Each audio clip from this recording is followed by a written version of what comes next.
ہر machine مختلف پرزوں کے ملاپ سے بنتی ہے۔ اسپیئر پارٹس بہت اہمیت رکھتے ہیں۔ معمولی سا پرزہ بھی خراب ہو جائے تو پوری مشین ناکارہ ہو جاتی ہے۔ چھوٹی سی موٹر ہو، گاڑی ہو یا ہوائی جہاز ہو، سب کو اسپیئر پارٹس کی ضرورت پڑتی ہے۔ صرف گاڑیوں کی اسپیئر پارٹس کی مارکیٹ دنیا بھر میں قریب 250 ارب ڈالر تک پہنچ چکی ہے۔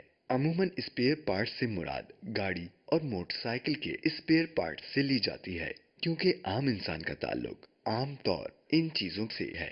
اسپیئر پارٹس مختلف نوعیت کے ہوتے ہیں، جیسے میکینیکل، الیکٹرک وغیرہ۔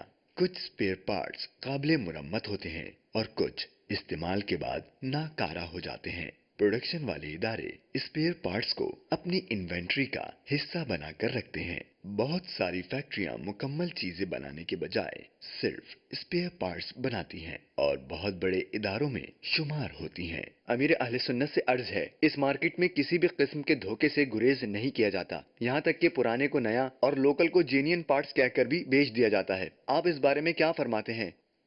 اگر پرانے اسپیئر پارٹس کو یا گھٹیا کو، پرانے کو نیا کہا، گھٹیا کو بڑھیا کہا، جس ملک کا مشہور ہوتا ہے دوسرے ملک کے اسپیئر پارٹس کو اس مشہور ملک والے سے جوڑ دیا کہ یہ تو وہاں کی بناوٹ ہے، تو یہ دھوکہ کہلاتا ہے۔ دھوکہ بھی ہے، جھوٹ بھی ہے، تو یہ ایسا کرنا حرام اور جہنم میں لے جانے والا کام ہے۔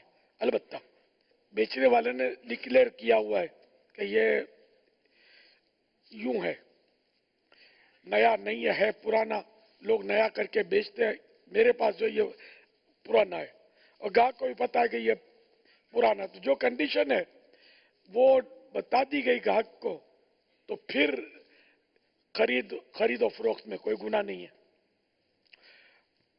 واللہ تعالی اعلم ورسولہ اعلم عز وجل، وصلی اللہ تعالی علیہ وآلہ وسلم۔ صلو علی الحبیب صلی اللہ تعالی علی محمد۔